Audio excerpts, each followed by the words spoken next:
Radio city podcast. Radio city podcast.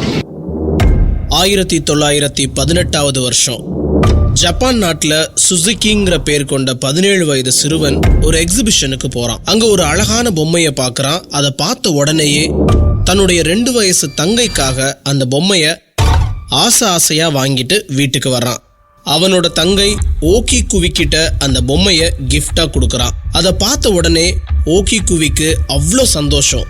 Bob cutting, பாரம்பரிய Japanese dress, வித்தியாசமான ஜப்பானிய முகத்தோற்றத்தோட இருந்த அந்த பொம்மைய அந்த பாப்பாவுக்கு ரொம்பவே பிடிச்சிருந்தது. இன்னும் சில வருடங்கள்ல அந்த பொம்மைக்குள்ளதான் தான் வாழ போறது தெரியாம அந்த பொம்மையோட விளையாடிட்டு இருந்திருக்கிறா அந்த குழந்தை. நான் உங்க ஆர்ஜே ஜான். நீங்க கேட்டுட்டு இருக்கிறது ரேடியோ சிட்டியின் மர்மதேசம் பாட்காஸ்ட். ரேடியோ சிட்டியின் மர்மதேசம்.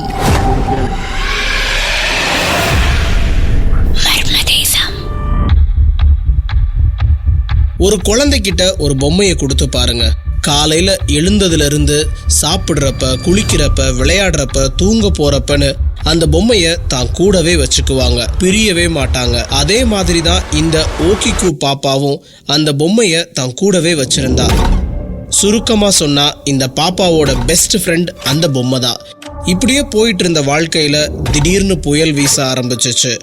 ஓகிகு பாப்பாவோட உடல்நிலை திடீர்னு பாதிக்கப்பட்டு இந்த உலகத்தை விட்டே போயிட்டா. இந்த நிலைமையில அவளோட பேரண்ட்ஸும் அவங்க அண்ணன் சுசுகியும் ஓகிகு பாப்பா பயன்படுத்தின அந்த பொம்மைய அவளுடைய நினைவா ஒரு இடத்துல வச்சு அந்த பொம்மைக்கு ஓகிகு அப்படின்னு பேர் வச்சு அந்த பொம்மைய வீட்டிலேயே வழிபட ஆரம்பிச்சாங்க. இப்படி டெய்லி அந்த பொம்மைக்கு வழிபாடு நடத்தின சூழ்நிலையில தான் திடீர்னு ஒரு கட்டத்துல அந்த பொம்மையோட தலைமுடி வளர்றத பார்த்துருக்குறாங்க. ஏன்னா இந்த பொம்மையை வாங்கினப்ப பாப் கட்டிங்ல தான் அந்த பொம்மை இருந்திருக்கு. இப்ப இந்த பொம்மையோட தலைமுடி பொம்மையோட முழங்கால் வரைக்கும் வளர்ந்திருக்கிறத பாக்குறப்ப கொஞ்சம் அதிர்ச்சி அடைஞ்சாங்க. ஆசையா ஓகிகு பாப்பா வளர்த்த அந்த பொம்மைக்குள்ள அவளோட ஆவி புகுந்து அவங்க கூட வாழ்ந்துட்டு இருக்கிறதா உணர்ந்தாங்க. ஒரு கட்டத்துல இந்த தகவல் கொஞ்சம் கொஞ்சமா வெளி உலகத்துக்கு தெரிய ஆரம்பிச்ச உடனே அந்த பொம்மைய பார்க்க நிறைய பேர் வர ஆரம்பிச்சாங்க. அந்த முடிய வெட்டி ஆய்வுக்கு அனுப்புனப்ப அது ஒரு குழந்தையோட முடிதான், பொம்மையோட முடி இல்லைன்னு வந்த ரிசல்ட் நிறைய பேரை அதிர்ச்சி அடைய வச்சுச்சு.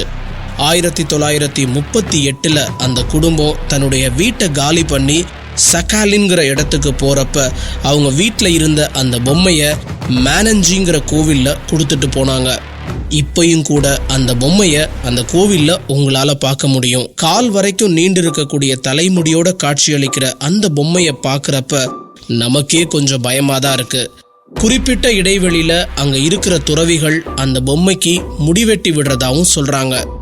பேய் பொம்மைக்கு இப்படி முடிவெட்டி விடுறது அவ்வளோ ஈஸி இல்லைன்னு சொன்னாலும் ஓகிகு பாப்பா இந்த துறவியோட கனவுல வந்து எனக்கு ஹேர் கட் பண்ணி விடுங்கன்னு சொன்னதுனாலதான் அந்த முடிய நாங்க வெட்டி விடுறோம்னு சொன்னாங்க. எத்தனையோ முறை விஞ்ஞானிகள் தொடர்ந்து ஆய்வு பண்ணி பார்த்தாலும் பொம்மையோட தலையில வளர்ற முடி எதனாலன்னு கண்டுபிடிக்க முடியாம திணறிட்டு தான் இருக்கிறாங்க. விடை தெரியாம இருக்கும் இந்த ஓகிகு பாப்பா பொம்மை மர்மங்களோட பட்டியல்ல இருக்கிறதுல உங்களுக்கு எந்த ஆட்சேபனையும் இல்லைன்னு நம்பலாமா? நான் உங்க ஆர்ஜே ஜான். நீங்க கேட்டுட்டு இருக்குது ரேடியோ சிட்டியின் மர்மதேசம் பாட்காஸ்ட். ரேடியோ சிட்டியின் மர்மதேசம்.